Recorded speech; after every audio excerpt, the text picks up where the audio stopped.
We are at the Mahalia Mullins Cabin, located near Sneedville, Tennessee, at Vardy Valley. We wish to thank the caretakers of the cabin and other buildings as they granted us access, even though some restoration was taking place. Come along with us as Dave will read the information boards that are located around the property. Mahalia Mullins Cabin. The Mahala Mullins Cabin was originally on top of Newman's Ridge, almost directly behind where the cabin sits today, and inaccessible by car. In the 1990s, the cabin was owned by Dan Williams, formerly of Vardy Community. Williams donated the cabin to the Vardy Community Historical Society with the agreement it would be moved to this site. The relocation and reconstruction by VCHS was completed in 2000. The mid-1800s cabin is constructed with popular hand-hewed logs with dovetail joints. The structure consists of 4 dwelling rooms, 2 downstairs and 2 upstairs. Each downstairs room has an immense fireplace of native mountain stone, enclosed during the 1920s to provide additional room. The dog trot was used to do the weekly laundry or to rest peacefully outside without being completely exposed to the element. It was restored to the original state during reconstruction. The artifacts inside are donated items from descendants of early settlers and Vardy School alumni.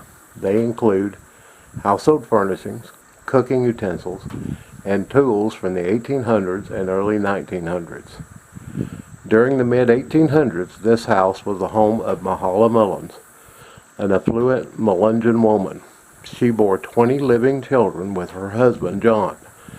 6 children died in infancy or early childhood, having a disease called elephantitis. She may have weighed over 600 pounds.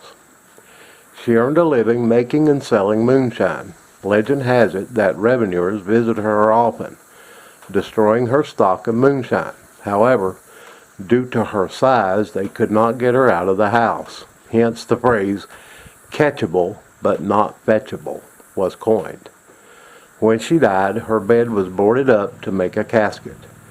And for whatever reason, the chimney and wall on the east end of the house were not intact, and she was removed from her home through the fireplace opening for burial. This cabin was home to several other families until the 1950s. Quoted from the original document in the possession of Eddie Mullins of Muskogee, Oklahoma. Obituary of Mahalia Mullins was born March 30th, 1824. Deceased September the 10th, 1898 at age 74, 5 months and 10 days.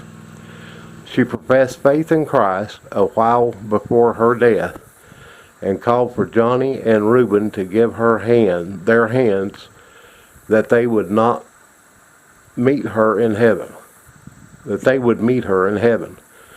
She told Stephen Gibson if she was never permitted to shake his hand in this world, she would shake hands with him on the other side. Signed, XX. We wish to thank everyone for watching our videos on the Mahalia Mullins history boards. Thank you for watching and supporting Kentucky Tennessee Living as we bring to you the lost and forgotten histories in Kentucky and Tennessee.